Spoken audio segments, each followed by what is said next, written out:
मुजफ्फरपुर जिले के पारू प्रखंड में एक ऐसी घटना हुई है जिसके कारण से पूरा मुजफ्फरपुर शर्मसार हो गया है। जी हाँ, दलित समाज की लड़की के साथ जो है ऐसी दरिंदगी की गई है जिसका वर्णन कर पाना मुश्किल है। हमारे साथ मानवाधिकार एवं सशक्तिकरण के राष्ट्रीय सचिव निर्मला शर्मा जी है। मैम, क्या कहेंगी आप इस तरीके की जो घटना अभी हुई है पारू प्रखंड अंतर्गत, तो आपको क्या लगता है? आप लोग तो बार बार काउंसलिंग वगैरह में जाती है, तो ऐसी दरिंदगी की घटना कभी सामने आई थी आप लोगों के नजर में? ये तो सदियों से चली आ रही है और महिलाओं के साथ ही ज़्यादा ही दुर्व्यवहार किया जा रहा है और दरिंदगी सिर्फ महिलाओं के साथ ही किया जा रहा है। जी।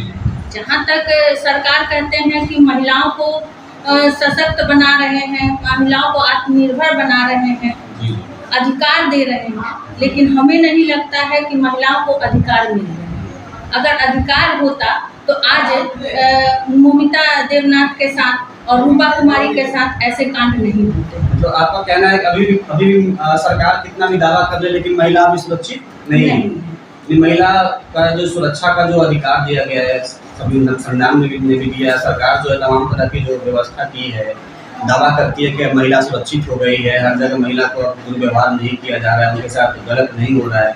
तो इस तरीके की घटना जो है आप इसको किस तरीके से देख रही हैं? ये तरीका जो घटना है ये ज़्यादातर हम सोच रहे हैं कि हमारे लोगों के सोच का भी है और सरकार का भी है, क्योंकि अगर हम अपना सोच नहीं बदलेंगे तो कभी महिलाएं सुरक्षित नहीं रहेंगी।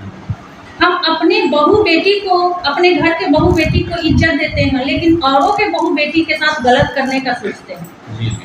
पुरुष प्रधान देश ये माना गया है, लेकिन पुरुष प्रधान देश में क्या महिलाओं का कोई स्थान नहीं होता है? आज हमारे देश में हमारी सरकार महिलाओं को अधिकार के लिए लड़ रही है, कर रहे हैं, हम भी लड़ रहे हैं। महिलाओं के अधिकार के लिए हमारी संस्थाएं भी लड़ रही है, उनका अधिकार दिलाने, उनका हक दिलाने में, लेकिन हक दिलाने के बाद भी वो सुरक्षित कहाँ है? कानून उनके लिए क्या कर रही है? आज हमारे बिहार में ही बिहार पुलिस क्या कर रही है? जब वारदात हो जाते हैं तो हमारे पास आते हैं प्रशासन, अगर कॉल भी जाता है तो तुरंत नहीं आते हैं। इतने सारे सुविधाएं देने के बाद भी वारदात क्यों हो रहे हैं? कहीं ना कहीं तो कानून व्यवस्था हमारा गड़बड़ है, इसी कारण से हो रहा है ना। तो आप लोग जो मतलब आपका जो काम है, तो आप वहाँ पे जो मतलब वहाँ की जो व्यवस्था को आपने देखा, वहाँ पे जो जिस तरीके से वारदात हुई उस पूरे घटनाक्रम को आपने जो देखने का काम किया, तो उस पूरे घटनाक्रम पे आपका क्या कहना होगा? जिस तरीके से दरिंदगी के साथ उसके साथ उसके डेथ बॉडी के साथ भी लगता है कि दरिंदगी किया गया है, या फिर तो उसका नहीं कहा जा सकता वैसा शब्द है, तो फिर ऐसा घटना आपने देखा है अपने काउंसलिंग बनाते हैं? हमने ऐसा तो दरिंदगी नहीं देखा है और ये पहली बार हमारे इतने लाइफ के बाद हमने इतनी जर्नी देखी है और इसमें पहली बार मैंने इतना सुना कि एक लड़की के साथ इतनी बेदर्दी से उसको मारा गया, इतनी दरिंदगी उसके साथ किया है। सरकार से क्या अपील हो रहा है? मैं सरकार से बस यही कहना चाहूँगी कि सरकार को एक महिला सुरक्षा के लिए ठोस कदम उठाना चाहिए। ऐसे वारदातों के लिए सख्त से सख्त कार्रवाई करना चाहिए। ऐसा नहीं है उनको हम अगर अरेस्ट करते हैं, सजा दिलाते हैं तो उनके साथ न्याय नहीं हुआ। उनके लिए उस समय होना चाहिए कि फांसी लगा दीजिए या फिर शूट आउट कर देना चाहिए, उसी समय शूट आउट कर देना चाहिए। क्योंकि अगर दहशत लोगों के मन में ये नहीं होगा गलत के खिलाफ, तो हमारा देश में कभी भी कोई महिला सुरक्षित नहीं रहेगी। तो सरकार जो है इस पे तो दावा करती है कि महिला सुरक्षित है, सरकार तमाम सुरक्षित है तो क्यों हो रहा है? सुरक्षित है तो क्यों हो रहा है हमारे देश में ऐसा वारदात? क्यों हो रहा है? आज कहते हैं लोग कि अभी हाल ही में लोग कमेंटबाजी करते हैं कि लड़कियां छोटे कपड़े पहन के चलते हैं, इसके कारण मर्द को ज़्यादा हवस का शिकार होना, अपना हवस बढ़ता है। तो कहाँ हम है? वो जो मोमिता देवनाथ मरी है वो तो एक डॉक्टर थी, पढ़ी लिखी डॉक्टर थी, एजुकेटेड थी। उनके साथ जो हैवानियत किया गया, क्या वो हैवानियत के लायक थी? क्या वो गलत की थी? या फिर वो छोटी 14 साल की रूपा कुमारी, क्या वो अपने घर में सो रही थी, गलत कर रही थी? उसको घर से निकाल के इस तरह के दर्दनाक हादसा जो किया गया, क्या उसमें हमारा लगता है कि हमारी सरकार का नहीं है? सरकार अगर यहाँ पर तुरंत अरेस्ट करके उनको उसको फांसी दिलवाइए, या फिर नहीं होता है तो पब्लिक में छोड़ दीजिए, पब्लिक उसको मारेगा। अगर हम लोग खुद अब कहते हैं कि हम महिलाओं को भी जागरूक करें कि अब महिलाएं अपने बच्चों, अपनी बेटी का सुरक्षा खुद करेंगे, अपने सुरक्षा के साथ खुद करेंगे। अगर ऐसे दरिंदा मिले ना, 10 महिला मिलकर उनको उसी समय काट के हटा दीजिए। तभी जाके न्याय हो पाए।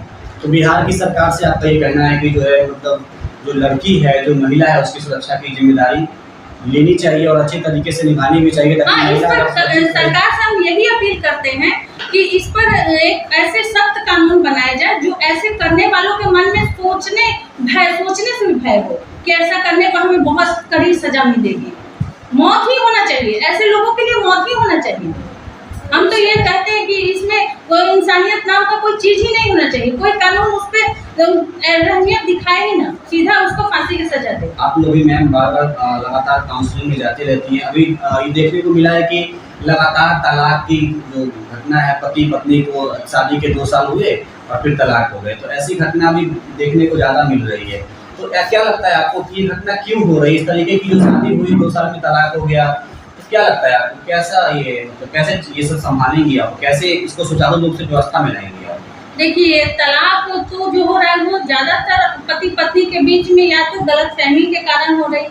हमें तो ज्यादा, हम जैसे अपने केस में देखते हैं कि ज्यादातर परिवार टूटने का कारण गलतफहमी होती है। पति पत्नी में बाहर वाले इंटरफेयर कर रहे हैं, उसके कारण भी होता है। अगर पत्नी को अधिकार दिया गया, हक दिया गया, वो चुपचाप अबला नारी बन के घर में सह रहे हैं, तो वो बहुत अच्छी सुशील नारी है और बहुत अच्छी पत्नी है। अगर वो थोड़ा सा अपने अरमान, अपने शौक के लिए आगे बढ़ना चाहेगी, अपने अधिकार के लिए, तो वो कहते हैं बच्चलन औरत हो गई, बच्चलन है, चाहे वो ये फ्रॉड है या कुछ भी करके उसको सम्मानित किया जाता है, जिसे वो नहीं चाहती। आज की महिलाएं पढ़ी लिखी हैं, सशक्त हो रही हैं, जागरूक हो रही हैं, तो वो अपने गलत चीज को नहीं एक्सेप्ट करती हैं। और यहीं पर हो जाता है कि मर्द सोचते हैं कि हमारे बात माने, और औरत सोचती है कि हम पढ़े लिखे हैं, अब अपने अधिकार को जानते हैं, तो हमें भी जीने का अधिकार है, अपने अरमानों को